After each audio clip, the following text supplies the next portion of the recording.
Yeah, we'll be in touch.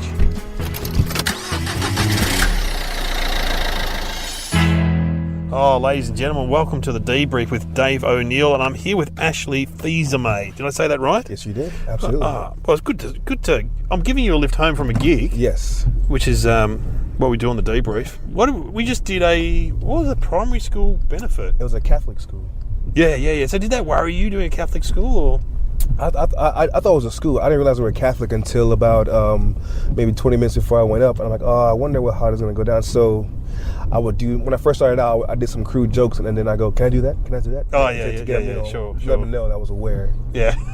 And then you went up there. I'm like, I could have done a lot worse. Like, oh, yeah. I didn't hold back, did I? No. Really? That's what George goes, I dropped 17 fucks, and look at Dave, and you worried about your set? I'm like, and then you were killing it. Yeah, well, George Campaneris, he's a great comedian. It's his kid's school. Yeah. So, and also, they're just parents, though, just because they send the kids. Maybe, see, you're from America originally. People don't realise, Ashley is a black American comic who now lives in Australia. Yep. And because I grew up around here, I know that the Catholic parents are no different from the, normal state school parents. There's no difference, really. Just that they're Catholic. Yeah, that's the part. They were always the naughtiest boys at school, the Catholics. At Scouts when I was in there, they were all the tough kids. So we don't have to worry about that. How long have you been in Australia, Ashley? I've been in Australia, it's going to go on 3 years. 3 years? Yeah, right. And you came out here with I can't remember his name, the famous comedian. Pablo Francisco. Oh, he's great, isn't he? Yeah, he's a very big comic with a huge following across the whole world. And I came out here with him as part of his festival tour back in 2000, that's 2 years, 2010 and then 2012. And so you're his support act? I was a support act. And Australia has a rule where you have to have an Australian support act.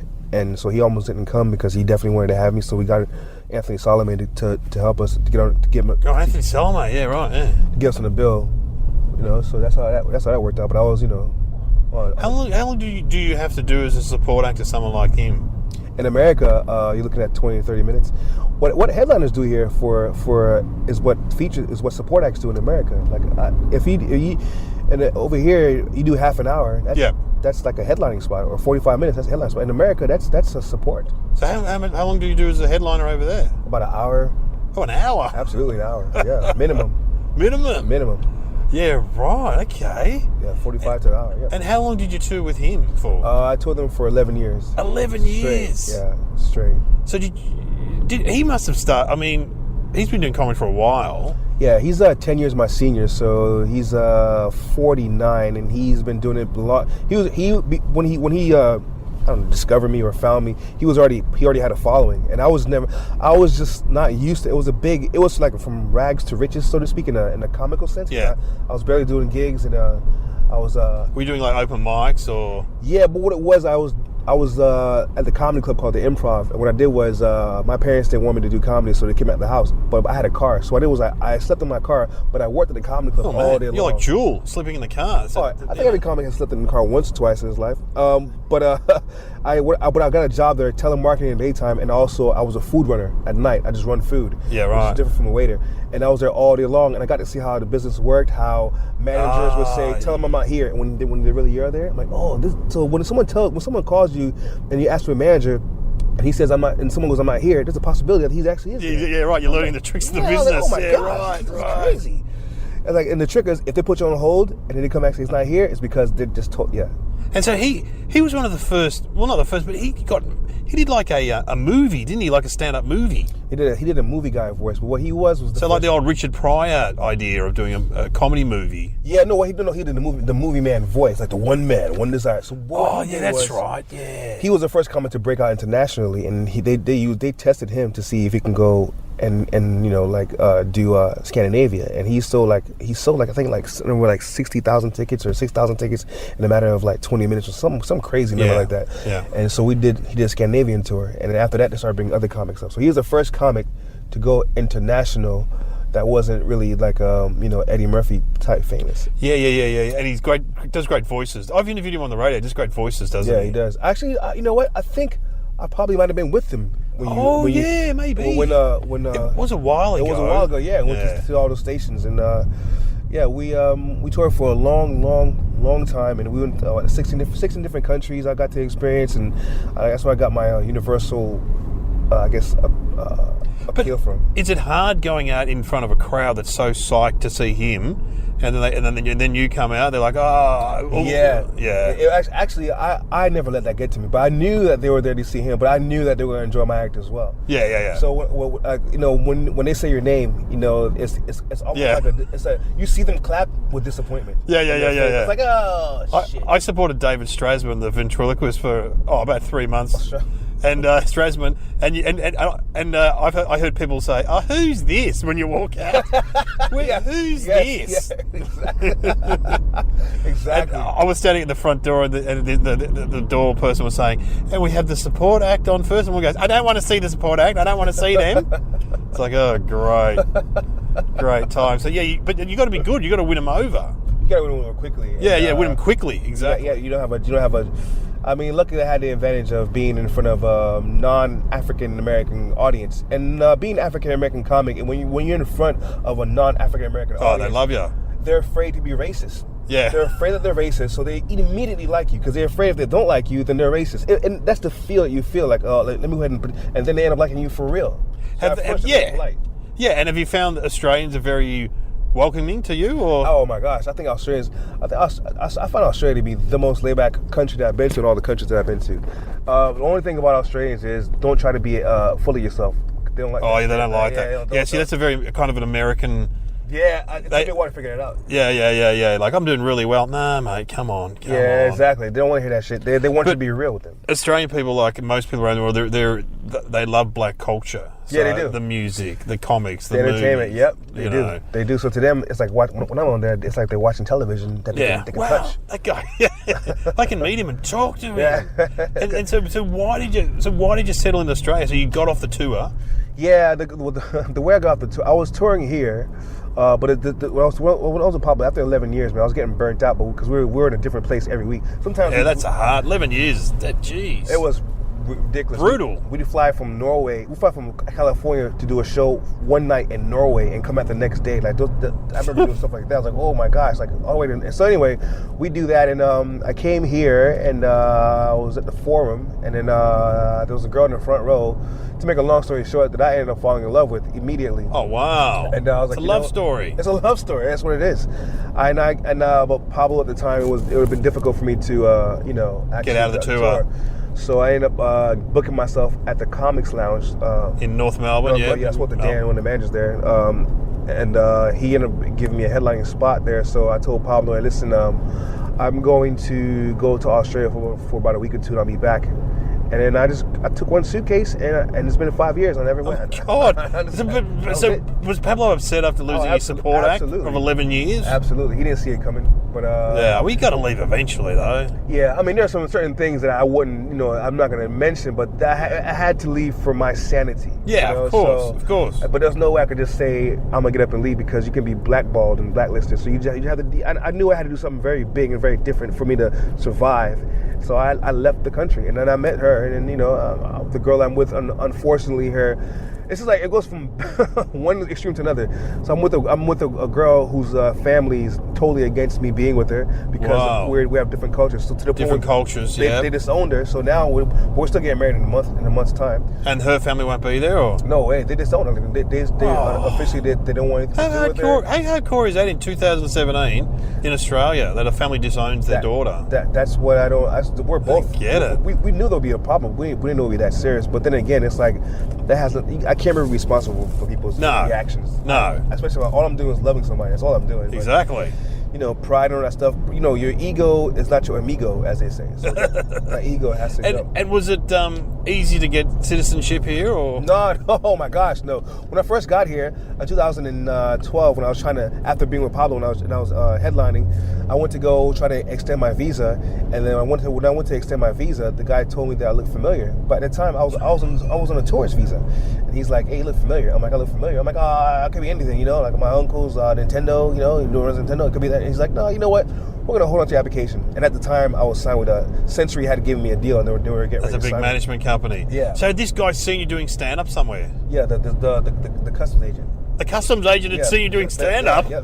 He actually called me up and goes, actually, we know who you are. You look familiar. We actually Googled you, and we found out you were not only were you doing this show here and at the Comic Sounds, but you've been here before. So they found out all the times that I've been with Pablo. Oh, no. Before, and like, you have 28 days to leave, or we're going to ban you for 3 years. Oh, my God. At the time, I just, I wanted to be with my girl. When I came here, it was like freedom. I've tasted something I've never tasted.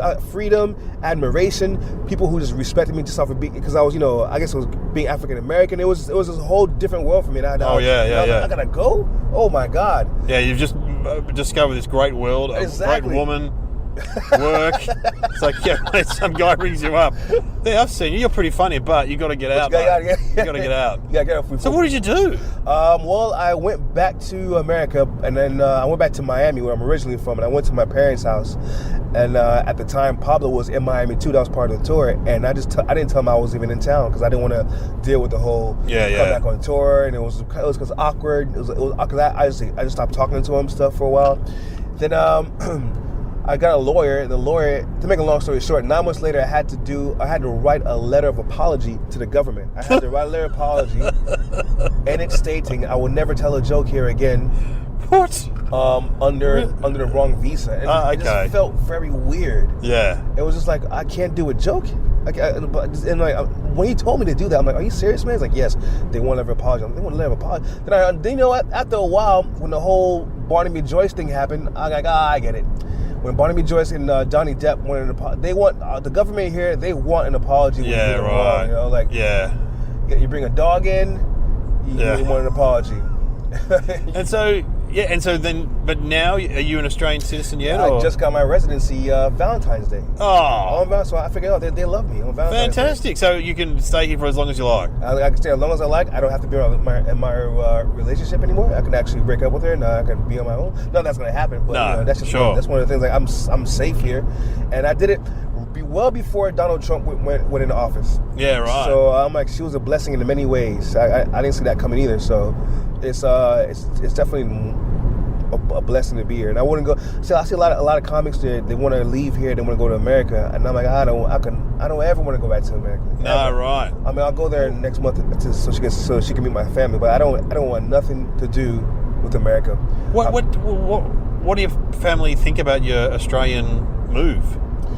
They were shocked, but but then again, they weren't too shocked because I told them I was going to do comedy, and then and then they didn't believe in me, and then about I'll say in my 12th year I got with Pablo, and I started touring the whole world, and then all that went away because 1 week I'll be here, next week. But surely once you got the tour with Pablo, they went, oh, he's obviously doing okay. Yeah, they all let it go. They all. I bet you they came to some shows. Oh, absolutely. Yeah, absolutely. My mom even flew from California, from Miami to California. That's like flying from Perth to Melbourne or somewhere. Yeah, and she has aerophobia. She's she has a fear of flying. So I knew something going on there. Did you grow up in a big family or? Yeah, youngest of 5. Yeah, wow. My sister's a doctor who has her own clinic, married to a doctor who has 2 clinics. My other sister's a preacher, and she's married to another preacher. And she has her own church, and he has his own church. And my other sister is a teacher. My brother... so sort of high achievers. Yeah, they're all... Yeah, I'm the... like the whole story goes, I'm the comedian. Yeah. What did your mum and dad do for a job? My dad has his own company. He has his own... It's called a jitney. A jitney is a service in America. Well, like, imagine a bus that'll pick you up anywhere and drop you off anywhere versus stops. So if you're on the side of the road and you have your hand up, the jitney will come pick you up, and then he literally waits, stop right here, and he'll stop right there. Oh, right. But it's only in the cities. But he had that, and he has a museum, a Haitian museum that he started. He has a statue. He started a museum? Yeah, Haitian historical museum. Because he's Haitian. My dad's like, he has so much money. He's like, I'm going to start a museum. And then he went to Georgia, and he's like, Haitians need credit because they fought in the Civil War. Oh, Haitians, right. Yeah, sure. Haitians, yeah, right. So, are you Haitian, are you? I'm Haitian American, yeah. Right. I speak a few languages. How many languages? 3. Yeah, right. French, Creole, and English, and I understand Spanish. Wow, well, good on him for starting a Haitian museum. Yeah, but he's a go-getter, man. He's one of those guys. He's always has to do something. We all. It's a little bit like different, but similar to being a comedian, I suppose. You got to create stuff. Absolutely, you just have to take those chances. Like my father didn't believe in my comedy, and then all of a sudden he came to California with my mom, and then he saw that I knew a couple of famous people, and then he's like, "Oh man, I'm so proud of you." I'm like, "Oh, I never heard him say that before." So, well, that's good. Everybody, my whole family is like, they're all my biggest fans, all of them. Oh, nice. My brother's like, "Oh, you know, what are you doing now? Where are you at now?" And you know, this and that. And he even told me he admires what I do. But cause back in the day when you're 18 years old, you should be in school, you should be in college, and I was like, "Nope, I'm gonna." Yeah, right. So you would have been the only child in that family who didn't do college, were you? Or? And now I'm the one that didn't graduate either. Oh, yeah, right. So, yeah, it's like they were like, "What the hell?" And they all graduated with honors. And, you know, they all did the. What's Ashley doing? What the hell is this problem? But as it stands currently, I'm. Yeah, you found your niche. You found your world. When you know something, no one else can tell you anything different because you're with yourself 24 hours a day, and they only think about you not that much. You're not in anybody's mind for more than 10 minutes at a time. So they can't. That 10 minutes they can't evaluate your whole 24 hours, 7 days a week that you have by yourself. So when you know something, you can't expect people to understand. And sometimes people with small minds can't understand big concepts. That's a saying that I right. So it's like, you know, like that's what we're comedians. We have a different mindset. That is true. It's true. We see the bigger picture, and not only that, we're ignorant, so we let the ignorance ride because we don't know what you know, the bad part. All we see is the good part. We always see is the part that, you know, I had more fun trying to make it than being successful. Yeah, right. All right. So now that you're successful, it was more fun trying to do. Yeah, yeah. You know when you're with your friends, and all these common friends, and you're going to this show, you're going to that show. You have that hunger, and you have that passion, and you have that drive. Then when it becomes a point where you have to, you got to do it because, you know, you got to put food on the table. It's not as fun. You appreciate the power that you have because you can get on stage, but like I remember having more fun with my first 5 minutes than I do with, you know, the headline set that I have currently. And how is the Australian scene different from the American scene in terms of comedy? Do you reckon? The Australian scene is smaller. It's smaller for certain. It's smaller for certain. I find the temperaments between comics who are making it and the comics who are open micers are very different than in America. Like the comics in America who are up there or making it, they're very cocky, so to speak. Oh, they're a bit arrogant. A bit arrogant, yeah. Right, and the open micers are very, like, you know. But I think it's a bit backwards over here. You know, the guys who are making it, the guys who are, you know, you see all the time. I haven't met one comic who is a professional who wasn't cool. Yeah, they're all friendly, sort of. Oh my God! Everyone, they're all friendly. They're all down to earth. You know, from Hughesy to everybody you see, they're all down to earth. Then you run into the open micers here, and it's just like, whoopsie, like that. Oh, they're a bit. Yeah, they have a sense of entitlement. I'm like, I don't get that. That's interesting, isn't it? Yeah, I'm like, they're probably lacking in confidence. But we all lack in confidence. But we don't shit on other people. We don't like. I'm sure some of the American comics that I remember one of my friends worked with Seinfeld, and he wasn't allowed to talk to him directly. He went to talk to him, and he went, "Oh, but this guy stepped in and went, well, what are you doing?" He goes, "Oh, I've got to talk to Jerry. I've got to introduce him." He's like, "Well, you don't just go up to him. You got to come through me." Yep. Like, oh God. Yep. It's like a movie set. It's like an American movie set. Yep. That's exactly how the temperament is. But aside from that, but in my perspective, as far as like what I'm doing, it's actually really, really well received because it's a different perspective, and they don't know how. Like every time I come out on stage here, they're pretty excited, but they're wondering how am I going to relate to them. Yeah. Well, you related fine tonight. Oh, thank you. At the Catholic primary school benefit. There's no supporting Pablo in a massive theatre, but we were in a reception centre in Burwood. But still, it's an audience, and they bloody loved it. They were great. They were very nice. Yeah, parents, they don't get that much, mate. They don't get that much. It's good that I didn't curse or anything, but you're listening to The Debrief. Hey, this episode of The Debrief is brought to you by Sheba. It's a great rideshare app where all the drivers are women. That's right, every single driver is a woman. So set up your account by downloading the Apple or Android app, and multiple users can use the one account. Enjoy the one account. And also, this is a great idea for dads like myself. You can set up an account for your daughters. Corporate accounts are available too. Sheba also takes booking. It's female-only driving service. And Homie, they're a Melbourne-based social enterprise creating pathways out of homelessness. Do you know at the moment there's about 100,000 Australians that live without a permanent address, and of those, 20,000 people sleep on the streets or in a makeshift shelter. Why not change this? Come on. Go to www.homie.com.au. Okay, back to the program. We're back on the debrief. Dave O'Neill here talking to Ashley Fils-Aime. Ashley Fils-Aime. Yeah. Fils-Aime. That's close enough as well. He's living in Australia now. We're very happy to have him here. He's met a girl. It's all going on. He's doing gigs. And look, I have some debrief questions. Official. So what went well tonight and why, you think, actually, in the gig? What do you reckon? In all our sets? Yeah. Well, they were up for it. That's what we went tonight. It went really well when they were up for it. George Caprianis had him going. Oh man, he was on fire. He was on fire from and even the moment I walked in, he had him going. I'm like, oh, this is gonna be a good crowd. Then I realized, the artist knows him, but then he went before me, did some time, and he killed it. He's got great energy. Great energy. And I was concerned, but my concerns were because it was a Catholic school, it was religious. I'm like, you know what? Maybe I can't curse, or maybe I can't do this. But George goes, I dropped 17 fucks. I'm like, yeah, he did, and I didn't hold back. You didn't. No. Well, as I said, I grew up around there, and I know all these guys. They're all just normal people. They're just Catholics. So, because we used to we were Protestants, but we hang out with the Catholics. They're just normal kids. They're not that religious. They have a few nuns wandering around. Maybe that'd be about it. But what didn't go well and why? You think go well? I did a joke when I started talking about marijuana. Oh yeah. Because they were all very well dressed. Yes, they were. They were obviously it's a little bit wealthy area. Yeah, they had.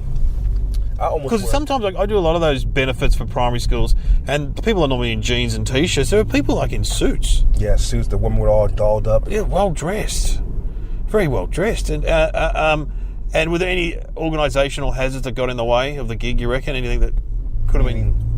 Well, what about the dance floor behind us? That was huge.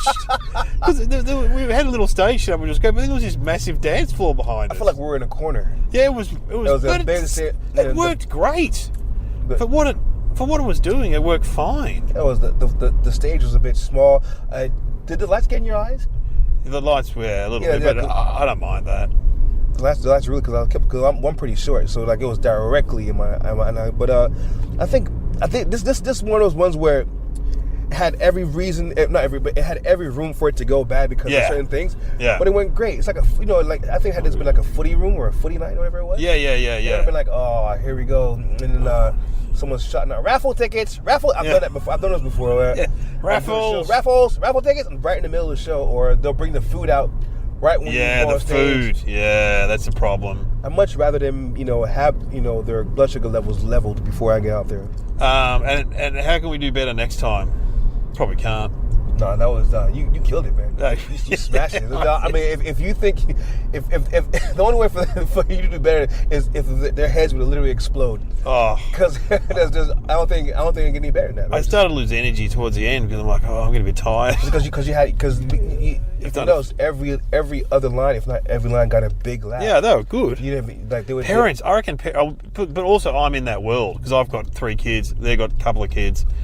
So, I'm talking exactly about their own lives. So, anyway. Well, I'm annoyed that the good-looking guy in the suit down the front lied and said he was a lawyer. When then I learned, a lawyer. No, he's unemployed.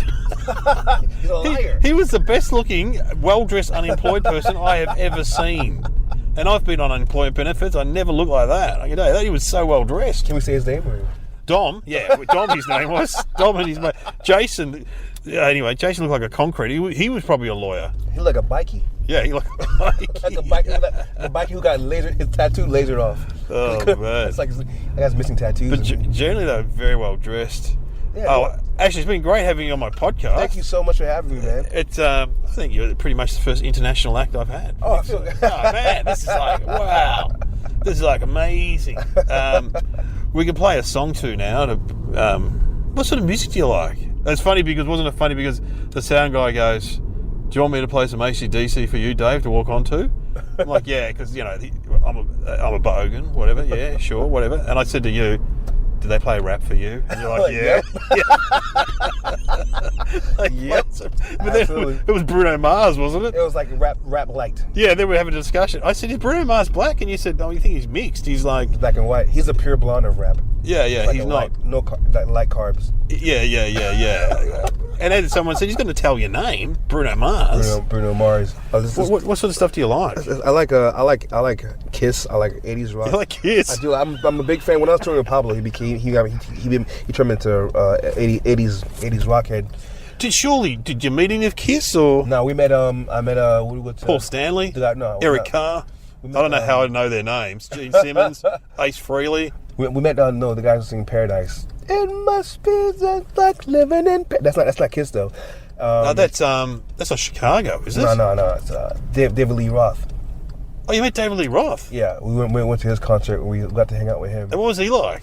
Cool, man. And he was pretty old, but he was looking pretty. He came out swinging a. Swinging the mic stand? Like, yeah, and like, he used to do like judo or karate or whatever. Yeah. So I love that David Lee Roth stuff because Sammy Hagar replaced him, didn't he? In his band. Sammy Hagar replaced him. Wasn't he from Sammy Hagar, the guy who does tequila, his own tequila? I'm sure it's Sammy Hagar replaced him in Van Halen. Yeah. David Lee Roth is Van Halen. Of course I know David Lee Roth is in Van Halen. Yeah. It's not my area of specialty, that sort of rock, but because I grew up with that rock, I know all about it. And David Lee Roth said, because he got kicked out of Van Halen under bad circumstances. Really? Yeah, he had a fight with the guys. David Lee Roth got kicked out. They got Sammy Hagar in, and David Lee Roth said he was driving in LA once, and he pulled up the lights, and Sammy Hagar was there, and Sammy Hagar waved for him, and David Lee Roth just gave him the finger. And he goes, you know what? That guy has to get up every night and sing some of my songs. I never sing any of his songs. But I think he rejoined them. I think he did. The last concert I went to was Eddie Van Halen and everyone. No, it was David Lee Roth, and then there was the father and the son guitarist. Yeah. I mean, Ashley, thanks. How can people find you on Twitter or? Yeah, they can find me on Facebook and Twitter as well. Ashley Fils-Aime, FILS-AI, as in Michael. Cool. And Facebook.